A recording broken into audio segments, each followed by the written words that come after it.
Is the slide share part visible? I mean, slide. Yes, ma'am, it Yes, is. ma'am, visible. Okay. Good evening, everyone, and thank you, organizers, for the opportunity. Before going on to the temporal bone tumors, let us have a brief overall brief anatomy on the lateral skull base, because the temporal bone tumors fall under the broader heading of lateral skull base tumors. So lateral skull base, they are a rare group of disease which remains in very close proximity to various vital structures. Dr. Kaveri, sorry to interrupt you. Ma'am, can you switch off your fan in case it's on? So lateral skull base tumors, they are a rare group of disease which remains in very close proximity to various vital structures. The routes of spread are determined by the complex anatomy of the maxillofacial compartment, by the surrounding compartment. It involves a highly specialized set of surgical procedures to treat various conditions, and these field has seen tremendous evolution in the last 20 years. So the lateral skull base anatomy, it comprises of the following bones, mainly the squamous and the mastoid portion of the temporal bone, but also the sphenoid, occipital, styloid process, and the zygomatic arch. For the purpose of ease and better understanding and evaluation of skull base tumors, Irish and his group in 1994 have proposed this classification of the skull base. Region 1 mainly comprises of the anterocranial fossa. The region 2 includes the infratemporal and the pericopulatine fossa with extension to the middle cranial fossa. And region 3 includes ear and temporal bone tumors with possible extension to the middle and the posterior cranial fossa. So this region 3 of this classification mainly comprises the temporal bone tumors, or mainly houses the temporal bone tumors. So as discussed, region 3 involves temporal bone with possible tumor extension to middle or the posterior cranial fossa. These site has vital structures like the IJV, the sigmoid sinus, the lower cranial nerves like 9, 10, 11, 12. And rare tumors from this site might be congenital, inflammatory, traumatic, benign, or malignant tumors. So this is the radiographic pictorial depiction of the temporal bone site. So for today's presentation, we will limit our discussion to the temporal bone malignancies. So temporal bone malignancies, they are a rare group of disease with prevalence reported at just 1 per million. The ear, the external auditory canal, and the temporal bone, they have various structures like the skin, the sebaceous glands, the bone, the cartilage, the nerves, etc. And any of these structures can give rise to tumors. The structures in the vicinity, like the mandible, the parotid gland, the meninges, even the brain, they can also encroach a temporal bone and cause rise to tumors. The mean age group to be affected is mainly the 5th to 7th decade. The etiology of the temporal bone malignancy still remains an enigma, but there are suggestions that the chronic suppurative otitis media or exposure to radiation might have a carcinogenic potential. Squamous cell carcinoma is the most common histology.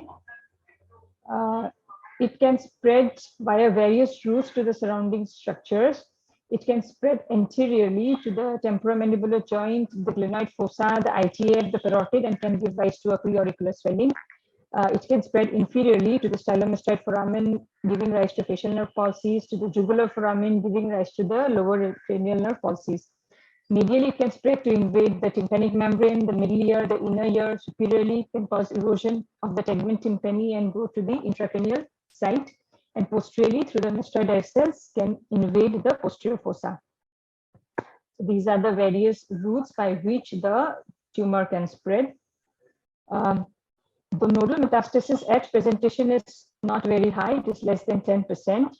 The first echelon nodes are intraparotid nodes. However, as in all other head and neck cancers, nodal involvement is considered to be a bad prognostic factor, with survival dropping from almost 60 to 30% with positive nodes. The distant spread is rare and can involve the lung, bone, the liver. In the AJCC classification system, we do not have a consensus regarding the temporal bone staging system, and hence we follow the modified Pittsburgh staging system for the temporal bone tumors. The T1 is limited to ear canal without bone erosion or without evidence of soft tissue involvement. T2 is with limited external auditory canal bone erosion, not full thickness, or limited, that is less than 0.5 centimeters soft tissue involvement. T3 involves a full thickness bone erosion and involvement of the middle ear and the mastoid. And T4 causes erosion of cochlea, petrous apex, middle ear, carotid, as well as the facial nerve. Palsy also is included in T4. The NMNM staging is similar to the other staging system of the head and neck. So coming to the clinical features of the temporal bone tumors, the earlier symptoms are quite rare, quite vague, like ear discharge or hearing loss, and hence presentation at an advanced stage is not a very uncommon phenomenon in temporal bone tumors. They can also present with ear canal mass, the facial palsies, vague fullness in and around zygoma, the temporal area, the preauricular swelling. Advanced tumors can present with localized pain, trismus, ataxia, change of voice due to nerve palsies, lower cranial nerve palsies, difficulty in swallowing, or headache. So how to evaluate a temporal bone tumor when it walks into our OPD? As in all other disease, history forms the most important clinical evaluation. A thorough history is always important. Next comes the physical evaluation, a thorough otoscopic evaluation, head and neck examination, audiometric and vestibular examination, speech and swallowing assessment, neurological evaluation, as well as vascular evaluation, like the carotid artery assessment, or the preoperative venogram is also important in case we are the planning of surgery and these structures might get involved. So we'll have to have a preoperative knowledge about the structures. So imaging, CT scan for the bony details, MRI for the soft tissue details, and the PET CT for the metastatic workup. So this is a CT scan showing a bone erosion. So coming to the biopsy, the next after the evaluation and the imaging comes the biopsy. The tumors can arise from temporal bone primarily, when in which case the most common histology, as discussed already, is squamous cell carcinoma or the adenoid cystic carcinoma. It can also come from the surrounding skin. Then the histology might be the basal cell carcinoma, the melanoma from the carotid, like a high-grade salivary gland neoplasms. ITF tumors like the sarcomas, etc., can also present with a temporal bone mass. So while assessing, this is an algorithm for planning the treatment schedule. So for that, we need to first assess the performance status as well as assess the site, size, and histology of the disease, and then plan an intent of the treatment, that is curative or palliative. If we go ahead with a curative intent, we'll do all the preoperative investigations or the pre-CTRT workup with audiological and speech and swallowing assessment. For a palliative intent, if the performance status is quite low, then it goes for just a symptomatic care. And if it is advanced unresectable disease, however, with good general condition, we can also go ahead with a palliative radiation or chemotherapy. Temporal bone tumor management is always a team approach, and so representatives from all other disciplines like the head and neck surgeons, the neurosurgeons, plastic surgeons, pathologists, radiation oncologists, all have to be in the loop for a proper management. So coming to the management treatment, as in all other cancers, surgery, radiotherapy, and chemotherapy, they are the baseline of the treatment protocol. So main treatment is always the surgery if possible. The goal of surgery is to remove the disease, to achieve a negative margin, and to minimize the morbidity as well as mortality. So the surgical decision depends on the characteristics of the lesion, that is the site and the size of the tumor, the histology. For example, if it is an aggressive histology like the squamous cell carcinoma with extensive involvement, then maybe sometimes surgery might not be worth it. However, with the same extension, if it is an indolent histology like the adenoid cystic carcinoma, then it is still quite worth resecting. Next comes the exposure and the access needed for a surgical decision and the degree of morbidity which is accepted to achieve the goal. A proper incision planning can go a long way in reducing the morbidity. A proper incision has to allow us to raise the proper skin flap without endangering the vascularity, as well as give a good surgical access. So proper incision planning and an adequate surgical approach can go a long way in reducing the postoperative complications and morbidities. So in brief, we'll go through the surgical incisions. We can plan a preauricular incision if we need to access the parotid, the TMJ, the mandible, etc., ITF, etc. The postauricular C incision, this is the workhorse incision of a temporal bone tumor. This gives access to the mastoid, the parotid, the mandible, as well as to the middle cranial fossa, and a downward extension gives access to the neck. So this is the workhorse incision. Earlier, a Y incision was planned for access to the post-auricular part as well as to the parotid part. But however, with this incision, we see that because of the post-auricular and the pre-auricular incision, the pinna vascularity gets endangered and they land up in pinna necrosis. So now the trend has changed to post-auricular C incision, by which we can also access the parotid. So this is the post-auricular C incision, and this is the incision in the ear canal. If we drop down that incision with the specimen, then we can very well access the parotid with this post-auricular C incision. As we can see, we have dropped down the ear canal, and then we can access the parotid, the neck, and the middle cranial fossa if needed. The next is the ITF approaches as explained by the Ugo fish. It can be a pre-auricular or a post-auricular incision depending on the axis needed. Next is the facial translocation modules as explained by Ivogenica. Among the facial translocation modules, the posterior extended facial translocation module gives good access to the ear, the temporal bone, and the posterior fossa. So coming to the surgery for the temporal bone malignancies, the extent of resection of the temporal bone malignancies, they will depend on the stage of the tumor and the extent of the disease. Usually 3 conventional resection surgeries are usually followed: the lateral temporal bone, the subtotal temporal bone, and the total temporal bone resection. In the lateral temporal bone, that is the LTBR, it's usually used for T1 and T2 tumors and includes resection of the ear canal, the tympanic membrane, malleus, and incus. The boundaries usually includes medially the medial cavity, posteriorly the mastoid, superiorly the epitympanum and the zygomatic root, anteriorly the TMJ capsule, and inferiorly the medial tympanic ring or the ITF. The subtotal temporal bone resection usually historically was used for T3 disease when it invades the middle ear or the mastoid. The specimen includes the LTBR with additional dissection of the otic capsule and the medial bony wall of the middle ear.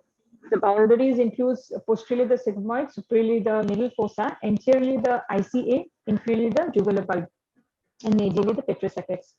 Next comes the total temporal bone resection, which is usually which was designed to address the T4 disease. It includes resection of the sigmoid sinus, the jugular vein, the ICA, the dura, and is associated with quite significant morbidity, which may not significantly improve the survival in such advanced cases.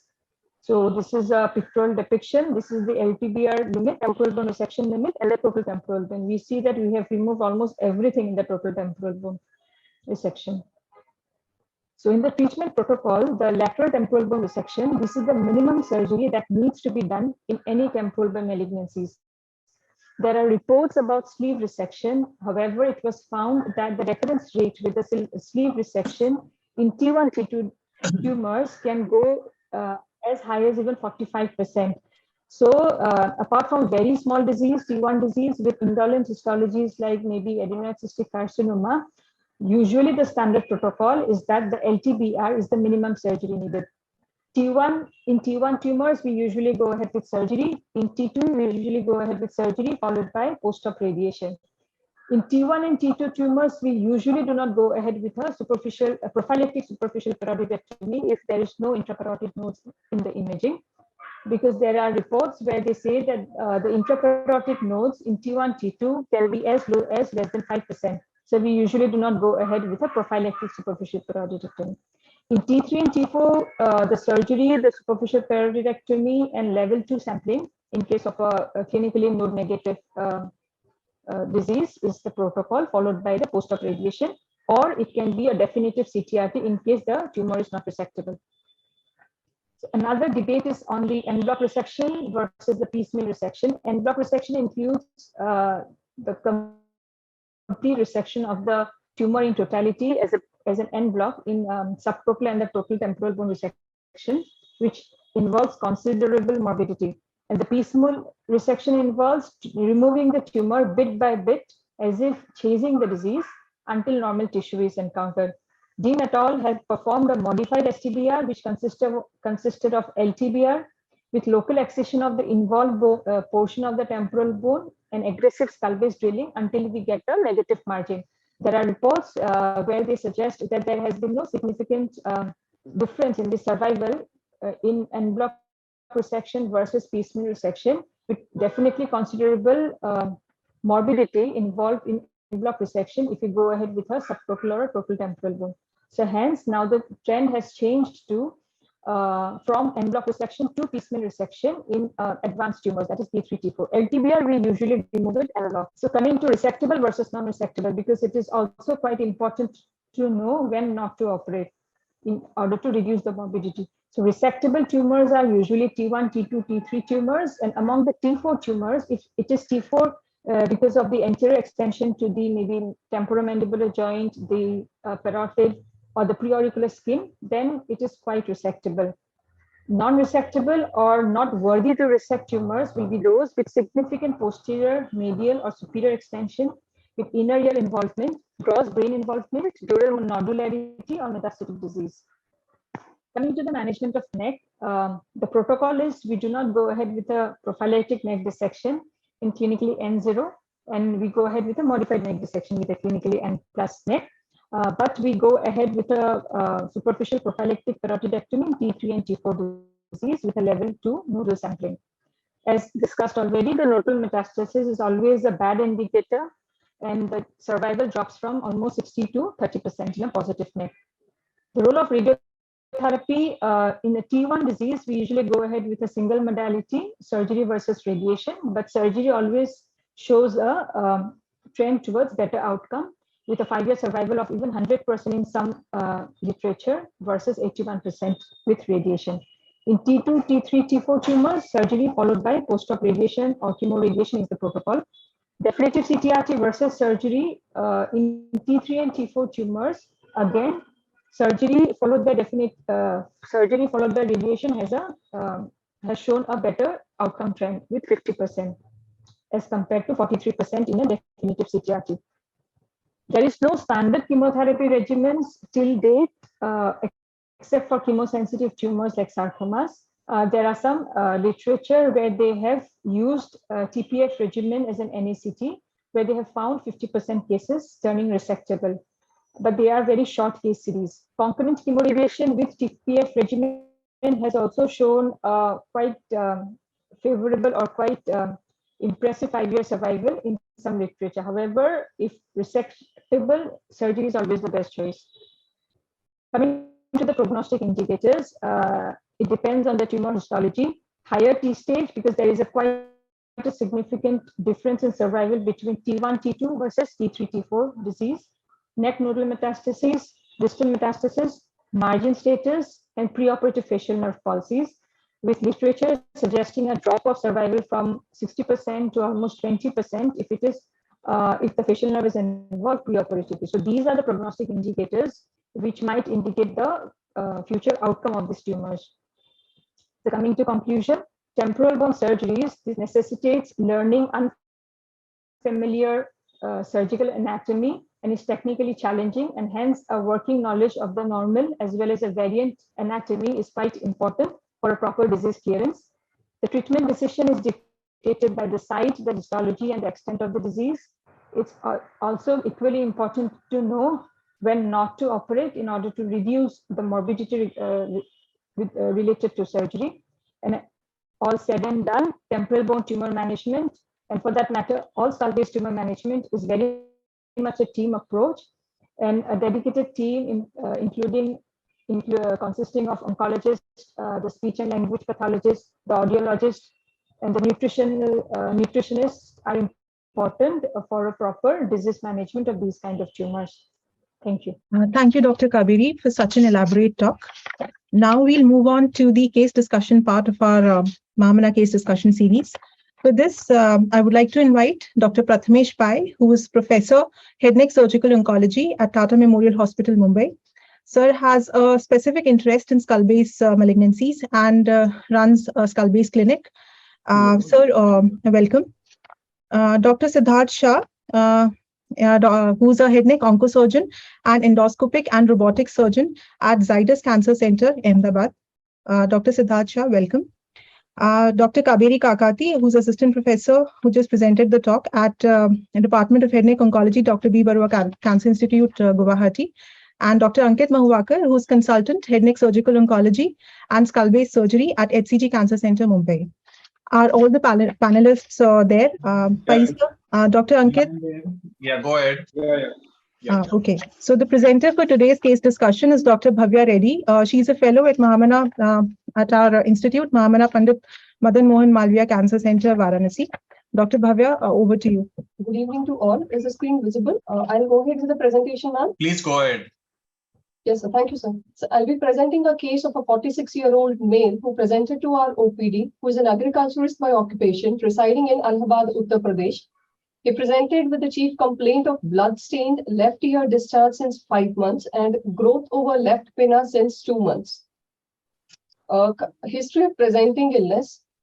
Complained of blood-stained left ear discharge since 5 months, which was insidious in onset, scanty, foul-smelling, purulent discharge, which was not relieved with oral antibiotics, which he had sorted from a local doctor, a general practitioner. And he also noticed growth over left pinna since 2 months, which was initially noticed as a small growth which was protruding from the ear canal, later gradually increased to involve the pinna to the present size. The symptom was also associated with pain, which was superficial, mild to moderate intensity, relieved with oral analgesics. The patient also had a history of decreased hearing in the left ear. There were no symptoms pertaining to facial nerve weakness, no history of giddiness, ringing sensation or visual symptoms, no history of headache, fever, nausea or vomiting, no history of difficulty in swallowing, change in voice, decreased or painful mouth opening. There was no history of any other neck swellings or swellings anywhere in the head neck region. No history of cough, hemoptysis, bone pain, loss of appetite, weight loss or convulsions. He is a known tobacco chewer. Wait. Bhavya, Yes, can you sir? go back to the first slide? Yes, sir. So, when you look at this history, what do you make of this? What are you thinking? So here we have a male patient who is an agriculturist by occupation who presented with the most with the left ear discharge and a growth over left pinna. And since he does not have a previous history or a childhood history of ear discharge, I would think of any malignant or a benign lesion in the left ear. Why malignant? And what benign lesions? So benign lesion could be an oral polyp. Okay. Oral polyp arising from the external auditory canal, or pseudoepithelioma or pseudoepitheliomatous hyperplasia arising from the ear canal. And then why malignancy? So since there's a short history of ear discharge and also a growth which had rapidly increased to the present size, when he presented to us with a pinna growth of 6 by 5 centimeter size, sir. So do you expect, 6.5 centimeters?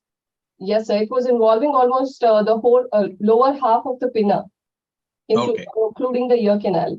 So generally, if you had a small lesion occluding the external canal, what is more common, a malignancy or a benign lesion? More common is a benign lesion, sir. Right. What is the incidence of temporal bone malignancies? So temporal bone malignancies, especially the squamous cell carcinoma in external ear, is more common in head neck cutaneous malignancies. Around external ear, it's around 15%, and temporal bone, it's up to 5%. No. When we ask you incidence, it is in the general population. In the general population, it's 1 in 1 million population, sir. Right. So it is extremely rare.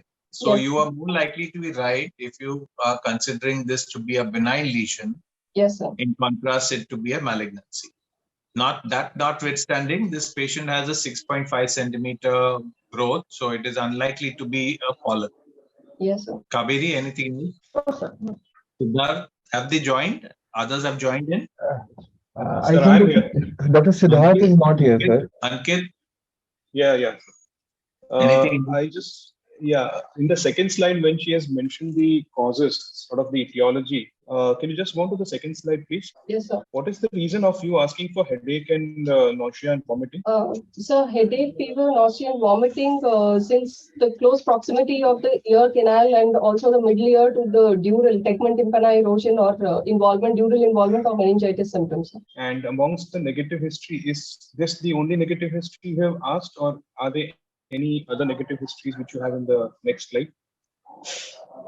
So some history relating to past history for etiology. What are they?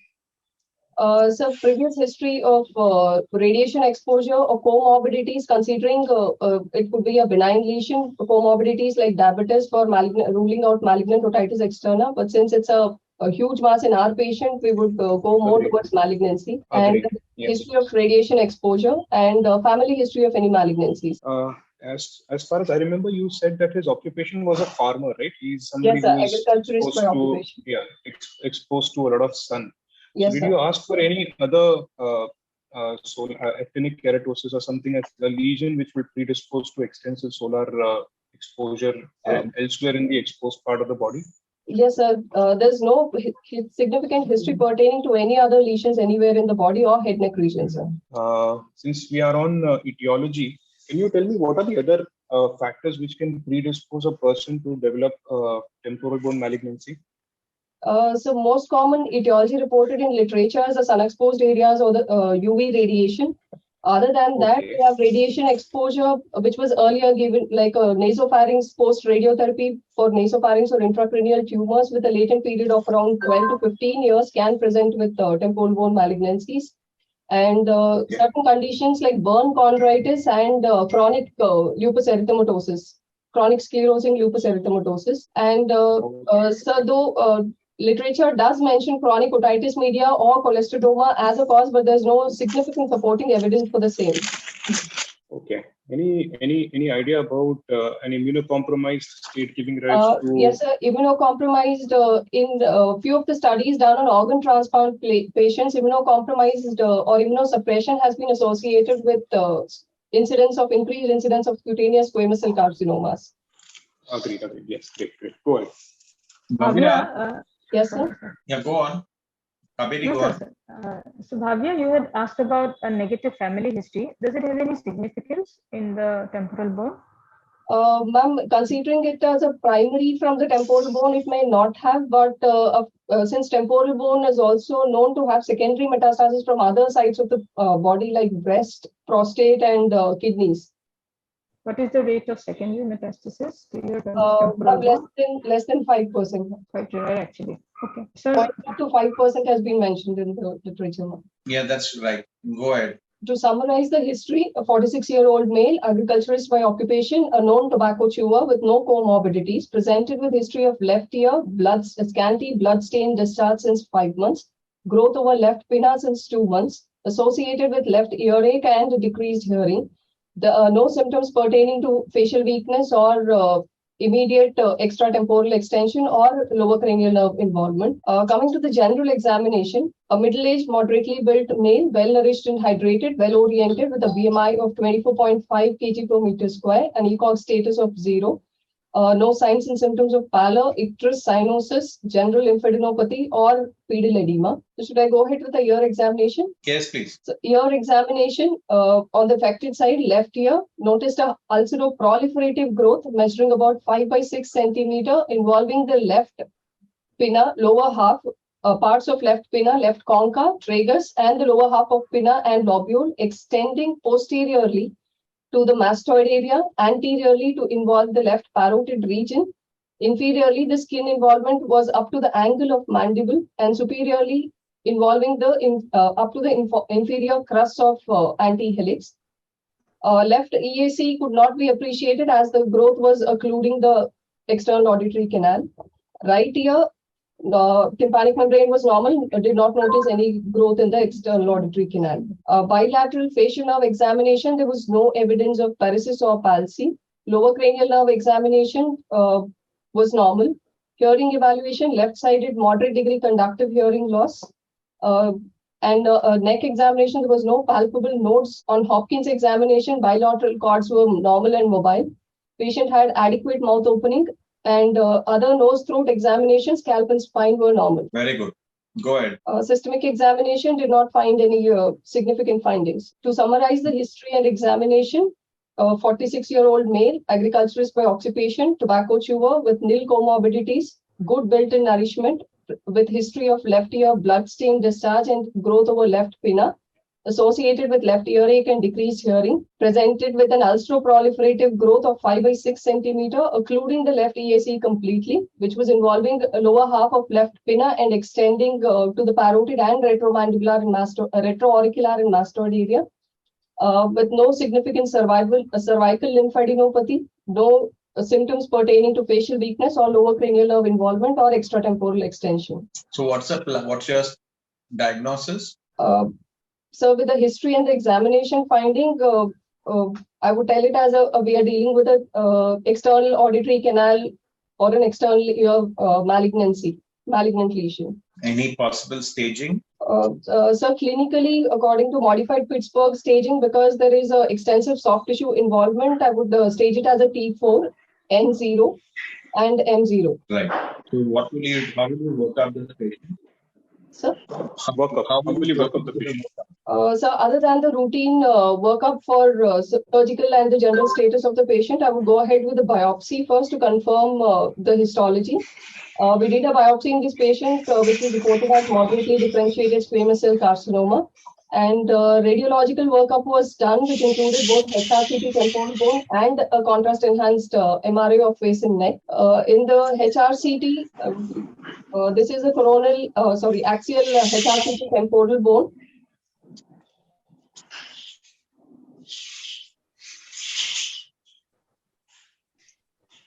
So the lesion was seen involving the external auditory canal completely, presenting as an exophytic growth outside and involving the pinna.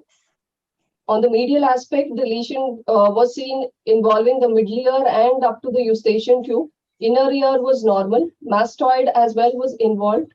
And there was evidence of erosion of tympanic part of the temporal bone, posterior, inferior, and anterior walls, and mastoid tips. And also tegmen was eroded. Can you show the tegmen, please? So I do not have the axial coronal sections of... Play this. Yeah.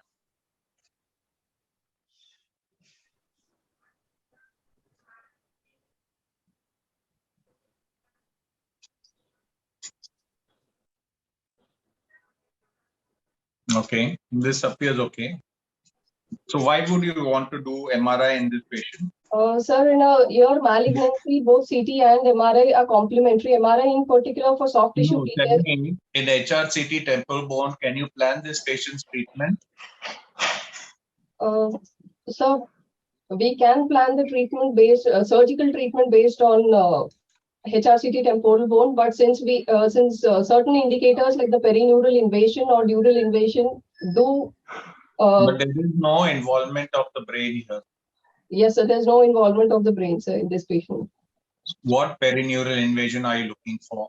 Facial nerve involvement, since it's a single most poor prognostic factor, along with the lymph node metastasis. Facial nerve involved? Is the facial nerve involved? So clinically, facial nerve was normal.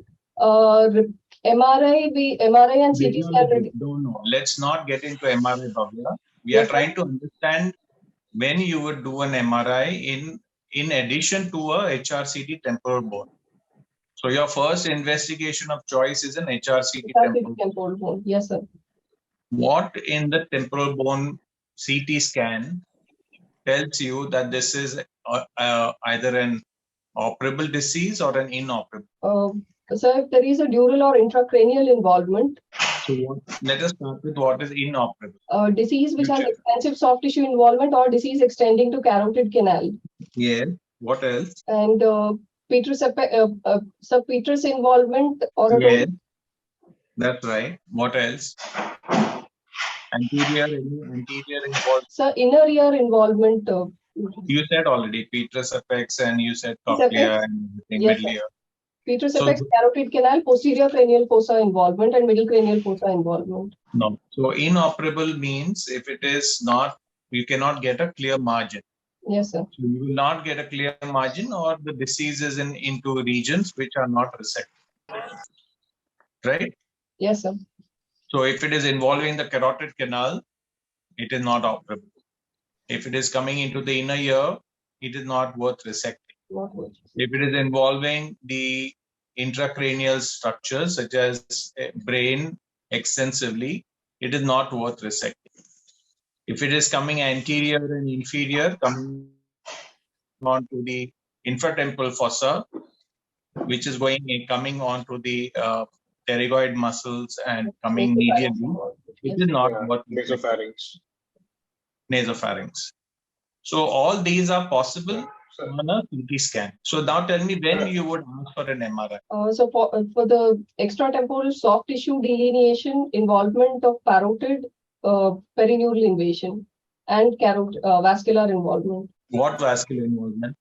Carotid and jugular bulbs and that you already told me it is seen. So yes. Please do not get into this standard dialogue of complementary and everything. It Yes. is okay when you talk about anterior skull base, but when you come on to lateral skull base, there are very defined reasons why will you do a MRI. Yes, sir. So you will get all your information when you do an MRI, when you do HRCT. The only indication that you would want is when you are not sure whether the middle ear is involved. You have got a borderline situation where you do not know whether the sigmoid is involved, and you want to know whether that's the dominant sinus. And you want to know about the soft tissue involvement, the parotid. You want to know about the lymph nodes. Those are the only other indications. So there are very, very limited indications for doing an MRI in a temporal bone cancer.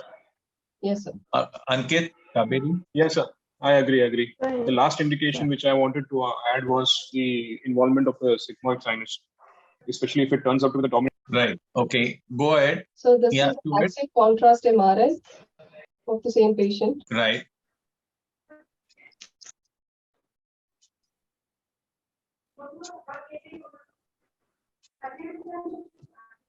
So what additional information did this give you? So in the HRCT, the disease seemed involving middle ear, but middle ear and parotid as well. When we got an MRI done, we noticed that the middle ear involvement, it is not involving the medial wall or the mucosa of the middle ear, or even what was reported as eustachian tube involvement in HRCT was reported as not involved in MRI, sir. It is just a mucosal edema. Right. So that is very important. What else did you get? And parotid, superficial lobe of parotid was involved, clearly seen involved in MRI. Sir. Okay. And facial nerve was abutted at the stylomastoid foramen where the mastoid tip was eroded but not involved. Right. Now tell me which other malignancies are common in the temporal bone region, which present like these large masses? So most common is the squamous cell carcinoma and apart from squamous cancer. Basal cell carcinomas and melanomas. Sir. In elderly patients. Apart from epithelial cancers, which other cancers? Soft tissue sarcomas, especially in younger age groups, rhabdomyosarcomas and osteosarcomas and other soft tissue sarcomas. Okay. What else? Jugular. Yes. Minor salivary tumors possible? Yes, minor salivary gland tumors also. Adenoid cystic is the other most common in minor salivary gland, salivary origin tumors, especially for the temporal bones. Okay. Benign lesions? Benign jugular bulb tumors, the tympanic. Tympanic? Tympanic plexus or paraganglioma? Paraganglioma. Okay. What about other nerve tumors? So vagal schwannomas or jugular bulb schwannomas can also present with inner middle ear and EAC extensions. So which is a more common schwannoma in this region? So vagal schwannomas. Vagal will present in the temporal bone. How many vagal schwannomas have you seen present in the temporal bone? In the temporal bone, there is a neck schwannomas extending, but facial nerve schwannomas are more common in the temporal bone. Right. So look at what is more common. Okay, so we have the facial nerve, which is most common within the temporal bone and extratemporal bone. So schwannomas, if you ask schwannomas, that should be the first nerve. Yes, sir. Okay. Now tell me, how will you know whether this patient has a dominant sinus, dominant sigmoid sinus? So on the CT scan, if it's an antepost sigmoid, or Does the size of the sinus help you? the position and the size of the sinus and the level of the jugular bulb in the floor of middle ear, sir. Right. So in this case, which is the dominant sinus? So he had both sides almost similar, sir. So then which is dominant? Or both are draining adequate? Yes, sir. Okay. So normally the right side is usually more dominant than the left. Yes. So your odds are that if you have said the right side is more, it's more likely to be right. Okay. Now tell me, with this information, what's going to be your treatment plan? First stage the patient and then give me a treatment plan. So it's a carcinoma left external auditory canal. According to modified Pittsburgh staging, based on the clinical and radiological findings, it's a CT4 disease, N0 and an M0. Yeah. Since it's a T4 disease, we would, and a resectable tumor, we would, in this case, I would like to offer a lateral temporal bone resection with total parotidectomy, as the superficial lobe of parotid is involved, and auriculectomy, since the pinna is involved, more than half of the pinna is involved, with condylectomy, as we can see the tumor is eroding the TMJ capsule, and a neck dissection level 2 to 4, followed by recon with a spinal PMMC or a free flap, and post-op adjuvant radiotherapy, sir. Kabir, Ankit. Yes, sir. Why level, I mean, neck dissection 2 to 4? It's a clinical N0. Ma'am, clinically N0, but as the stage increases, lymph node metastasis also increases, because it has an extensive soft tissue involvement and involvement over the parotid region, and parotid is also involved. So the chances of occult metastasis in the presence of parotid involvement is more than 20% in lymph nodes, level 2 and 3. So if you do a level 2 for sampling and send for frozen, does that suffice, or we have to complete the neck? Because as per the protocol in N0, we usually do not go ahead. Yes, ma'am. Ma'am, if we are addressing parotid, and if we are sending level 2 for metastasis, and if it comes as negative, neck need not be addressed. Bhavya. And because it's a T4. Yeah. Bhavya, you said in your MR imaging that the disease was close to the stylomastoid foramen, but the facial nerve was okay. Yes, sir. So amongst, you mentioned your entire treatment plan. I agree with the treatment plan. So Facial you nerve. also mention what would be your plan for facial nerve management? Intro. So the pre-op planning was done as a facial nerve, preserving total parotidectomy for this patient. Intro-op, if there is involvement of nerve, or if there is any change in color or thickening of the nerve, we may have to sacrifice the nerve. Okay. So pre-operatively, by looking at the patient's disease extension, as well as looking at the scans, the MR especially, Yes, will sir. you be able to judge that, yes, I would be in a position to save the nerve, or I would be handling the nerve upfront before I do the parotidectomy at the stylomastoid foramen to see for the operability and trace the nerve backwards rather than going into the parotid? Yes, sir. Any idea of doing that? Sir, in the MR, we did not notice any perineural enhancement or thickening of the nerve. So we could trace the nerve back to the geniculate ganglion. Bhavya, Yes, sir. is this a skin cancer? Sir, I didn't get the question, sir. Is this a cancer of the skin rather than the external canal? Sir, as the patient in this present case, he gave a history that the mass initially was protruding out of the external auditory canal. And the epicenter of the disease also appears to be an external auditory canal, according to radiological investigations. If this history was not there, we could have taken it as a pinna malignancy instead of an external auditory canal. So what I wanted to ask was, is this a malignant? You said that the middle ear is free. Yes, sir. Patient has no facial nerve palsy. The whole mastoid, everything looks like a chronic mastoiditis. Yeah. There is no erosion of the external canal bone as well. There is no involvement of the TM joint bone, in spite of such a large disease. So there is erosion of the anterior wall and involvement of the temporomandibular joint capsule, sir. But the condyle is not eroded. Bone is not eroded, sir. Right. So all these factors point that point towards it being a skin disease rather than a mucosal disease. So Yes, sir. why I'm trying to make a point is, if you have a disease coming from the middle ear, or it is associated with the mucosa, and it's a squamous cancer, you would have more symptoms related to the ear, unlike in this case where it is arising from the skin, and hence it is not invading and not involving a lot of structures. Yes, sir. This differentiation has to be made, and it has a bearing on your treatment. Like you said, you will do auricular resection, you will do external canal resection, you will do a condylectomy, you will do a parotidectomy. All these are very extensive resections for a skin cancer. For a skin cancer, you're more concerned with getting a margin and the base rather than doing more extensive resection. So we need to understand this fine difference, Yes. and our counseling and our planning makes a big difference. Now, I agree with you that the minimum surgery that you'll do with be an lateral temporal bone resection. Yes, sir. But I do not agree that you will need to do a condyle resection in this patient just because it is relevant to the condyle.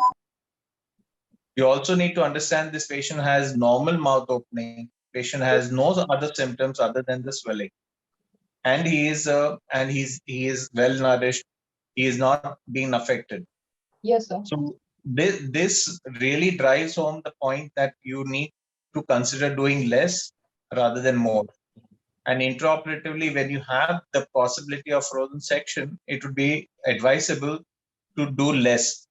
Of course, for the T4 cancer, you would do a parotidectomy because it is the first echelon of lymph nodes. You would also need to consider doing a posterolateral neck dissection in this patient because of the involvement of the skin inferior and posterior to the canal, Yes. to the pinna. So you would be safer if you had said I would have done a posterolateral neck dissection, including the suboccipital group of lymph nodes as well, in order to understand, in order to complete your neck management. Why would you want to do a free flap in this patient? Sir, the first option. What are the reconstruction plans possible in the lesions involving the external canal? So for this extensive lesion, because the skin involvement is more, we were planning for a free flap or a PMMC if the reach is possible. So is it? It's not possible. So in this case, we did do a spiral PMMC, sir. No, where does the PMMC reach? Sir, for cases below the level of zygoma, PMMC would suffice, sir. Right. So this is well within the reach of your spiral PMMC. Yes, sir. So first option would be to do a spiral PMMC. If it was a smaller lesion, what are the other forms of reconstruction? Sir, if it was a smaller lesion and total auriculectomy is I don't agree that you'll do a total auriculectomy. You don't need to remove the helix. You don't, whatever is involved lower down, conchal bowl, concha, the pinna, all that can go, but not necessarily the helix. So how will you reconstruct? What are the other methods of reconstruction? Sir, local flaps can be used. Like? Submental flap. Yes. And a split skin graft also was used earlier, but nowadays it's not. No. Submental flap is a pedicle flap. What are the local pedicle flaps are possible? Supraclavicular or a DP flap, sir. Supraclavicular flap. Submental artery flap. These are two commonly used flaps. Which are the other pedicle flaps apart from PMMC? So, superficial temporal artery based flaps or a scalp flap. More cosmetic. Have you heard of trapezius myopia? Trapezius myopia, yes, sir. So that is also a very suitable flap in this region because you're already doing a posterolateral neck dissection. Yes, sir. Okay. How will you give? What adjuvant therapy would you plan? So adjuvant radiotherapy in this patient, as it's a T4 disease, even though it is N0 and extensive soft tissue involvement. Post-op, we did get negative margins, sir, in this patient in the final HPR report. Show the HPR. Sir, I have not added the HPR report. Not added. Now tell me, in this patient, how will you plan the rehabilitation? So rehabilitation for hearing and also rehabilitation neck, since we have addressed the neck for neck and shoulder physiotherapy. So you have done an auriculectomy. Yes, sir. So how will you rehabilitate him for that? So prosthesis, skin match prosthesis are available. And do we have anything called as a stick-on prosthesis available? Stick-on prosthesis or even grafts. Anything else? Do you have any implant-based prosthesis? Osteo-integrated implant. Not aware, sir. So you can also do an osteo. Ankit, you want to tell? Yeah, the thing is, the reason why sir mentioned that we can actually preserve the upper half of the ear is because you have to realize if the patient is a person who wears a spectacle, that upper half of the helix will actually help him balance the spectacle properly. Secondly, there are multiple options available. Prosthetic implants are there. Whenever we are planning to do surgery for him, and in future we plan to do an osteo-integrated implant rehabilitation, there are studies which have shown that we can actually put in the implant and then subject the patient to RT.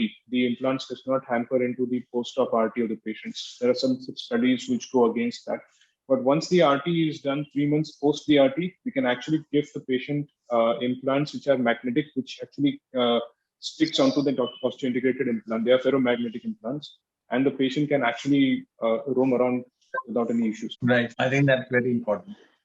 How will you rehabilitate his hearing? So hearing, it can be done during the same stage sitting or after 3 to 6 months of the first surgery using osteo-integrated implants or BAHA bone conduction aids, or even contralateral routing of sound signaling. In this patient, does he require rehabilitation for hearing?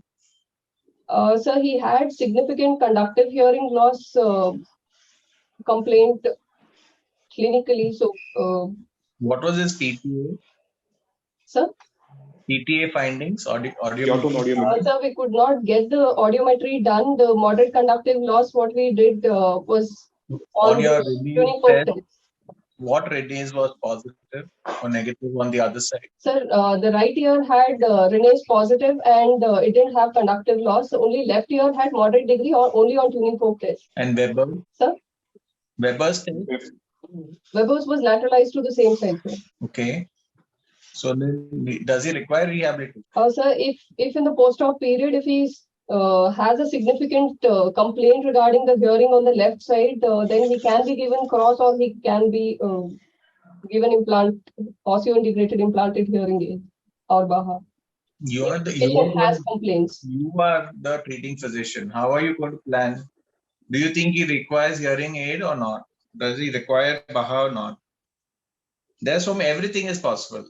Yes, sir. So if the patient has significant difficulty, then it can be offered. Sir? Ankit? What was the status of the middle ear mucosa, middle ear ossicles, the ossicular continuity? So middle ear when you had mucosa, opened up the middle ear?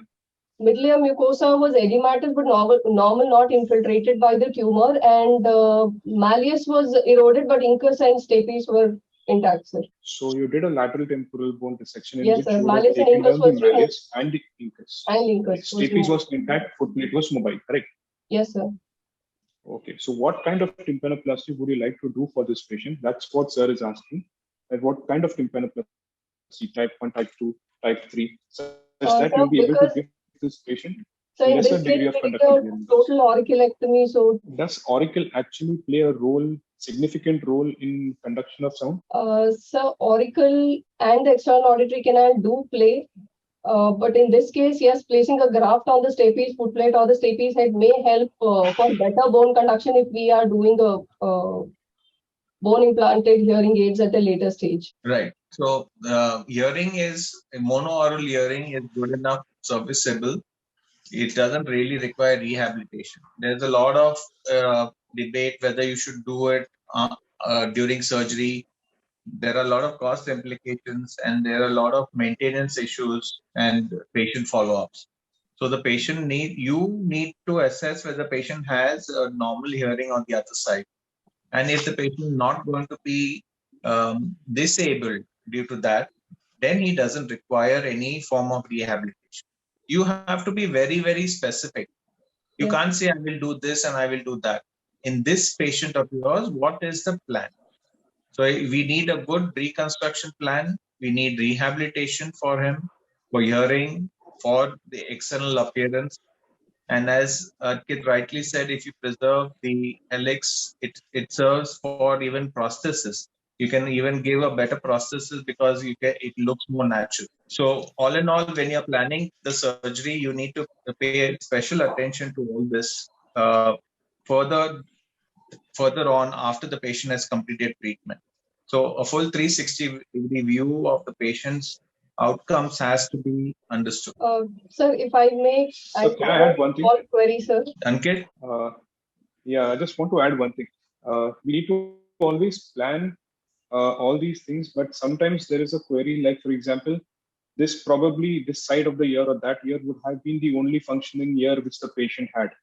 You realize we call that as a precious year. Yes. And we have to decide our treatment plan such that we can give him maximum near normal status of life. Okay. And one more thing I wanted to ask, you had mentioned in your imaging that the tegmen was eroded. I just wanted to know what was the intraoperative finding of the tegmen? Was it completely eroded, partially eroded, focal? The intraop, there was about a 4 millimeter erosion in the tegmen tympani, but there was no neural infiltration. So a tegmen erosion, eroded tegment is a indication, contraindication for conventional, for a lateral temporal bone resection done conventionally, like an en bloc resection, or need to extend the surgery? Sir, if there is a tegmen tympani, extended lateral bone resection can be done where after the conventional LTBR, a piecemeal resection can be done around the erosion site until the normal tissue or the normal dura, if at all, if involved. In this case, if it was not involved, it could be the because of the tumor pressure necrosis to the bone. Suppose you had to take the facial nerve, say for example, anti-stylomastoid foramen, because it was 360 degrees completely engulfed by the tumor. Yes, what extra would have you done? What things could you do to manage that out? Sir, if the nerve can be dissected off the tumor, even though if it is engulfed and the nerve appears healthy, the nerve can be dissected and delineated till the first geniculate ganglion. And if the nerve is healthy, you can do a facial nerve translocation and remove the tumor. Whenever you answer a question on facial nerve or important structures, which is dicey, whether you need to cut it or take it out, you're always, the first answer should be, you should be R0 everywhere else. Only then you are allowed to cut a nerve. Yes, there is no point you cutting the nerve if you have left disease somewhere near the internal, near the stapes, foot plate, near the inner ear, and then taking off the nerve. Yes, okay. Sir. So Yes, sir. nerve to be cut only and only if Only you are R0 elsewhere. Whenever you are dissecting a nerve, you need to have frozen control available. It is always better for you to identify at least one important branch of the terminal branch, that is the branch which supplies the orbicularis muscle. To identify the nerve, to get the proximal stump, to get the distal stump. For you to get the proximal stump, you need frozen control. And if possible, you need to do a grafting, intra-op grafting. Yes, sir. And definitely such patients in which the facial is sacrificed, you will have to do an intraoperative lateral tarsorrhaphy to prevent exposure keratitis. Okay. Yes, sir. Good. Kaveri, any questions? Not much, but just going back to the basics, it's a clinically T4, but as Sarah and Ankit has said, we can, it is not conventionally the routine of en bloc resection does not hold true here, because if we would have gone for an en bloc resection, as already discussed, then it would have been quite a lot morbidity for the patient. So in this kind of tumors, that concept of piecemeal resection has come up because this spares quite a lot of morbidity, and hence this trend of piecemeal. So already discussed, but just repeating that we have to personalize or customize the treatment according to the site, and not just going for a protocol. I mean, en bloc resection. Okay. Well done, Bhavya. So can I add one more point, sir? Yes. Yeah, please. Bhavya, you said the staging of this patient was T4. Do all T4 behave in a similar fashion, or do we have some T4s behaving better than the others? Sir, if it's a squamous, it depends on the histology, sir. Again, if it's a squamous or All are squamous. All are squamous. So I'll give you an example. The same patient is, say, patient A, and the other patient, patient B, is classified as T4 because of involvement of facial nerve. The skin is free. Which will fare better? So the one without the facial nerve involvement has a better prognosis. Okay. Patient A has got T4 disease because of facial nerve involvement, and the other patient, patient B, has got its T4 because of dural involvement. Who will fare better? So again, the dural involvement, if it's resectable, there's a study by Morris et al. Where they have noted even with the dural involvement, if it's a resectable tumor, local recurrence rates are far better when it's compared to the facial nerve involvement. If you are aware, there is a recent paper by the Pathology group, it's a European group, Piori, Nicolai and all. They have come up with a prognosis. Class. I think I lost our monitor.